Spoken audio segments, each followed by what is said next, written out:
Facebook से हुआ प्यार और उसके बाद शादी हो गई। इस बात को कुछ लोग कुछ ज़्यादा ही सीरियस ले जाते हैं। ऐसा ही कुछ आज की घटना में आपको देखने को मिलेगा।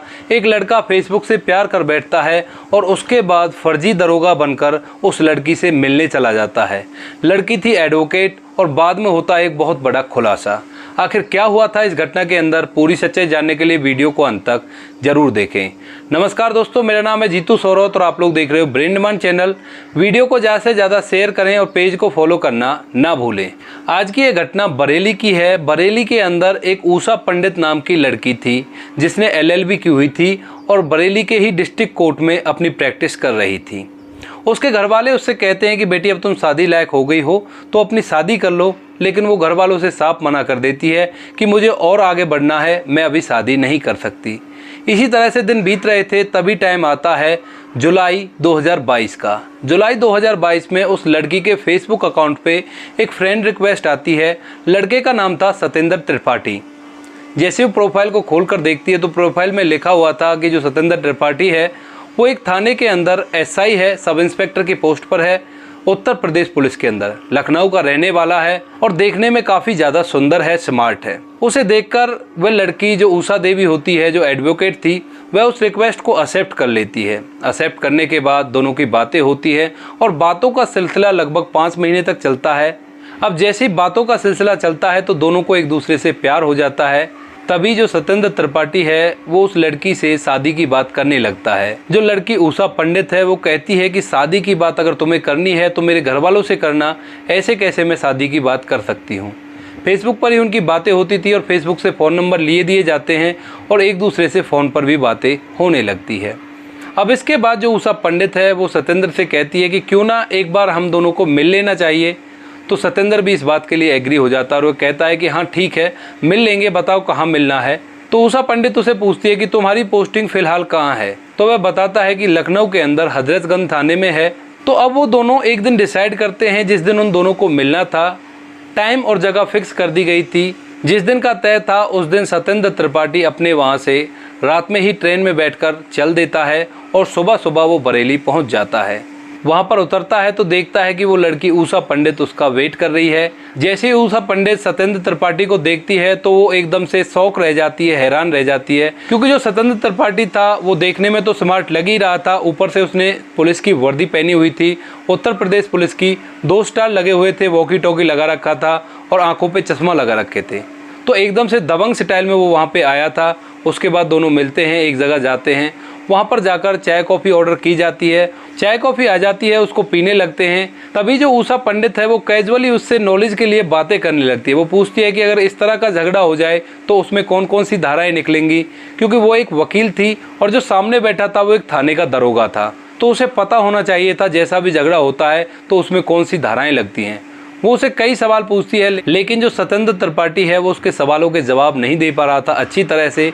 कुछ का बोल देता लेकिन कुछ का वो जवाब नहीं दे पाता है। इस बात को देखकर जो ऊषा पंडित है उसे शक होता है कि कहीं ऐसा ना हो कि ये मेरे साथ कोई फ्रॉड कर रहा हो। तो वह उससे और सवाल पूछती है कि तुम्हारी पोस्टिंग कब हुई थी, कब तुम पुलिस में लगे थे। तो वह बताता है कि 2019 के बैच में मैं पास आउट हूँ और तभी से मैं उत्तर प्रदेश पुलिस में सर्विस कर रहा हूँ।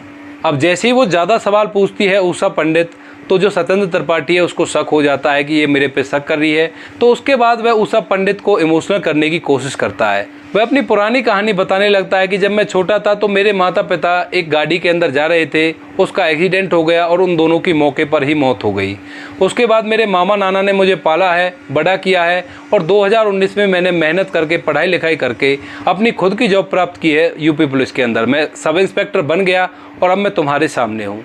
इस बात को देखकर जो ऊषा देवी है वो भी थोड़ा सा इमोशनल हो जाती है, लेकिन उसके बाद भी वह 2-4 सवाल और उससे कर देती है। जब सतेंद्र त्रिपाठी को लगता है कि अब तो ये मानने ही वाली नहीं है तो वो अपने जेब से अपना आई कार्ड निकाल कर सामने रख देता है और कहता है कि तुम्हें शक है ना, कहीं मैं फर्जी दरोगा तो नहीं हूँ, तो ये लो मेरा आई कार्ड और देख लो। ऊषा पंडित उस आई कार्ड को लेती है और उसका फ़ोटो खींचकर अपनी एक फ्रेंड को भेज देती है और व्हाट्सएप पे उससे बोलती है कि इसको चेक करो क्या ये असली दरोगा है। ऊषा पंडित की एक फ्रेंड बरेली पुलिस लाइन के अंदर रहा करती थी, क्योंकि अक्सर केसों के सिलसिले में वो कोर्ट तक आया करती और कोर्ट में ऊषा पंडित बैठा करती थी। इस वजह से दोनों की अच्छी खासी दोस्ती थी, अच्छा बॉन्ड था। तो वह व्हाट्सएप पर ही उसे बताती है कि इस तरह से आईडी को देखकर पहचानना मुश्किल है, क्योंकि इसका डाटाबेस होता है और डाटाबेस देखना हर किसी के बस की बात नहीं है। तुम ऐसा करो, इसे यहीं पर पुलिस लाइन पर ले आओ और उसके बाद मैं इससे बातें करूंगी और मुझे पता चल जाएगा। अब इसके बाद जो उषा पंडित होती है वो सतेंद्र से कहती है कि चलो मेरी एक दोस्त है उसके पास चलते हैं, वहीं पर बैठेंगे और आगे की बातें करेंगे। तो सतेंद्र और उषा पंडित दोनों वहाँ से पुलिस लाइन में उस लड़की के पास चले जाते हैं जो उषा पंडित की फ्रेंड थी।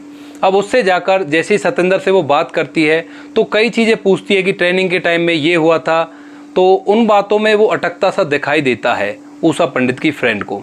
तो इसके बाद उसे डाउट होता है और उस डाउट को लेकर उषा पंडित और उसकी फ्रेंड उसे लेकर पास ही के थाने में चले जाते हैं और वहाँ जाकर जो उच्च अधिकारी होता है उसको पूरा माजरा समझाते हैं कि भाई हमें डाउट है कि ये असली पुलिस वाला है या नहीं। तो उसके बाद उच्च अधिकारी उससे सवाल जवाब करता है और जब वह देखता है कि बात थाने तक आ गई है तो वह वहाँ से भागने लगता है डर के। वो सोचता है कि भाई ये क्या हुआ, अब क्या होगा। तो इस चीज़ को सोचकर वह वहाँ से भागने लगता है, लेकिन पुलिस थाने के अंदर जो कांस्टेबल मौजूद थे उस समय पे वो उसे भागकर पकड़ लेते हैं और दोबारा से थाने के अंदर लाया जाता है। अब जो उषा पंडित है वो उसे पूछती है कि तुम सच सच बताओ कि आखिर तुम हो कौन और क्यों तुमने मुझे फ्रेंड रिक्वेस्ट भेजी और 6 महीने से जो हम बातें कर रहे हैं वो सच हैं या झूठ। अब उसके बाद जो सतेंद्र था वो पुलिस से घिर चुका था तो वह अपनी सच्चाई बताता है। वह बताता है कि मैं पुलिस वाला बिल्कुल भी नहीं हूँ, ना ही मेरा अच्छा खानदान है, मैं तो केवल एक मामूली सा ड्राइवर हूँ और मैंने फेसबुक पर तुम्हारी फ़ोटो देखी, देखने के बाद लगा कि भाई ये भी पंडित है, मैं भी पंडित हूँ, अगर इससे शादी हो जाए तो कितना अच्छा रहेगा। तुम वकील की पोशाक में थी और देखते ही मुझे तुम पसंद आ गई थी। इसी वजह से मैंने अपना एक फेक प्रोफाइल क्रिएट किया जिसमें मैंने अपने आप को लखनऊ पुलिस का एसआई बताया और उसके बाद तुमसे बातें करने लगा। बातें आगे बढ़ी तो मुझे लगा कि काम बन जाएगा, इसी वजह से मैं तुमसे मिलने के लिए आया था। मैंने आई कार्ड भी फेक बनवाया है और ये ड्रेस भी नकली है। इस बात को सुनकर जो उषा पंडित है उसके अरमानों पर पानी फिर जाता है, क्योंकि पिछले 6 महीने से वो अपने जन कितने सपने सतेंद्र त्रिपाठी के साथ सजा चुकी थी।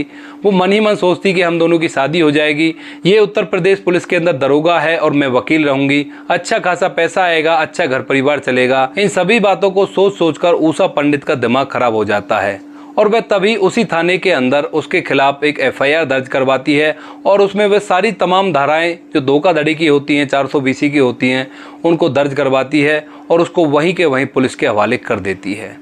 तो दोस्तों ये थी कहानी उषा पंडित जो कि एक एडवोकेट थी। एडवोकेट होने के बावजूद भी उसके साथ ऐसा हुआ और जो नॉर्मल लड़कियां होती हैं उनके साथ कितना बुरा होता होगा। सोशल मीडिया का ज़माना है, किसी पर भी विश्वास नहीं किया जा सकता। आज के समय में अगर आदमी सामने हो तब भी उसे पहचानना मुश्किल है, ये तो भी सोशल मीडिया की बातें थी। तो आप क्या कहना चाहते हो उषा पंडित के बारे में जिसने अपनी सूझबूझ के कारण अपनी ज़िंदगी को बर्बाद होने से बचा लिया, और क्या कहना चाहते हो सतेंद्र पंडित के बारे में? क्या ये प्यार था या महज एक धोखा करने के लिए उसने ये सब कुछ ड्रामा रचा था? जो भी आपकी राय है कमेंट सेक्शन में ज़रूर बता देना। बाकी दोस्तों वीडियो अच्छी लगी तो वीडियो को लाइक और शेयर ज़रूर करें। मिलते हैं किसी नेक्स्ट वीडियो में नए टॉपिक के साथ, तब तक के लिए जय हिंद, जय भारत, जय हिंदुस्तान।